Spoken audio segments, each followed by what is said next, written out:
Iimbestigahan po naman ng Malacanang ang ulat na may donasyong ibinigay ang dalawang hinihinalang Chinese spies sa Philippine National Police at sa ilang lokal na pamahalaan.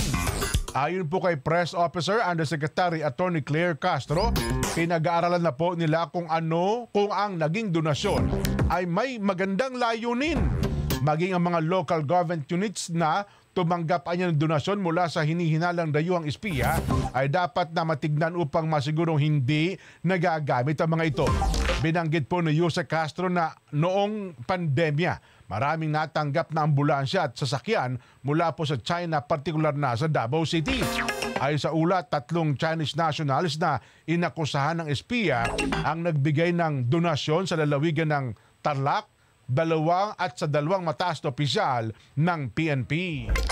Idugtong ko lang pala, Nelson, kasi ang balita natin, ang Maynila pala, local government ng Maynila, nakatanggap pala ng mga motorcycle unit mula po sa tinatawag na Xiaoxing Volunteer Group.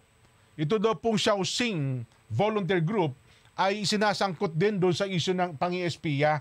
Ayon, ito daw pong donasyon, batay sa nilabas na statement ng Manila Local Government Units at mga kababayan.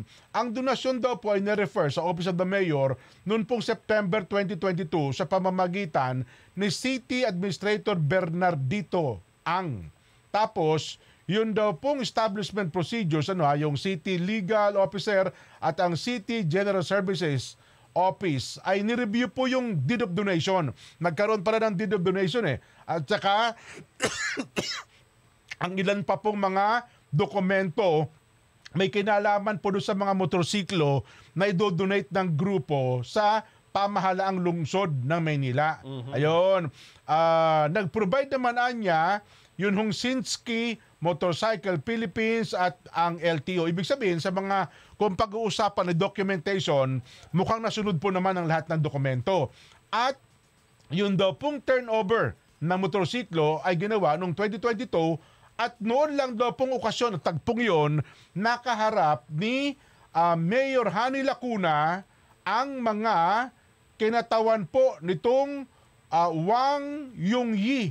Ito yung pinagbibintangan yung Wang Yongyi ng Xiaoxing Volunteer Group at wala na rin daw pong anumang pakikipag-ugnayan ang mayor ng Maynila. Ano pa bang mga engagement? So, lumilitaw dito, doon sa kanilang report, sa report po ng Maynila, ang Office of the Mayor ay hindi po nakatanggap ng anumang mga cash donation sa nabanggit na grupo. Tanging motorsiklo lamang po ang kanilang tinanggap na ito naman ay dinonate doon sa Manila Police District Office, MPDO. Ayun, kasi mukhang sabi nila, kumakalat kayo sa Maynila na para bagang nakinabang ang pamahalaang lungsod ng Maynila ng mga donasyon mula dito sa grupong ito. Ayun.